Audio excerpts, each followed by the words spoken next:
Hola camiñantes, aquí estamos, en este lugar fermosísimo que se chama Santo Estevo de Chouzán. Está, evidentemente, no concello de Carballedo. Non como dixen cando fixen o vídeo de Chantada que me equivoquei, dixen Barredo, non, é Carballedo.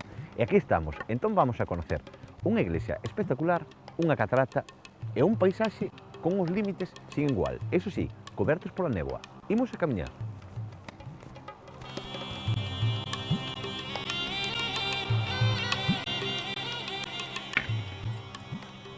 Hoxe iniciamos o noso camiño deleitándonos a mirada nuns paisaxes prodigiosos e espectaculares. Curiosas naranxas da terra de Chouzán, dou fe, están riquísimas. E co permiso de, bueno, pois de Noso Señor, que estoqueu por aí, vou a levar no bolsillo de recordo. Naranxa de Chouzán.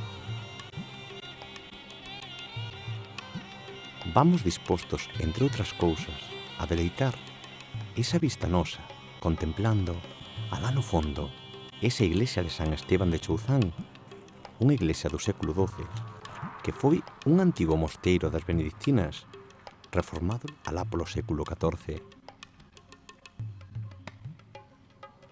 No ano 1953, foi cambiada pedra a pedra para a construción do embalse dos Peares, para que non desaparecera. Ten unha planta cuadrangular e unha cruz latina. Ten tamén uns contrafortes engadidos. Esta igrexa é do estilo románico. Conserva ábsida e o presbiterio e a pía bautismal, así como unha boa colección de cazorros.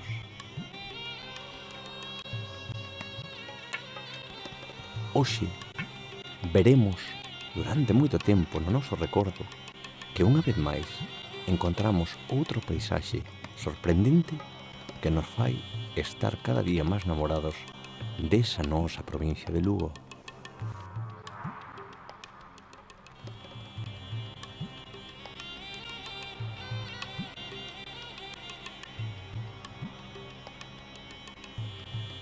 Bueno, camiñantes, pois baixo o Penedo do Graúllo e esta fermosísima cascada que se entra xusto por aquí, que ten o nombre fermosísimo de Fondós, despedimos o programa de hoxe e vémonos sempre que te queras no seguinte camiño.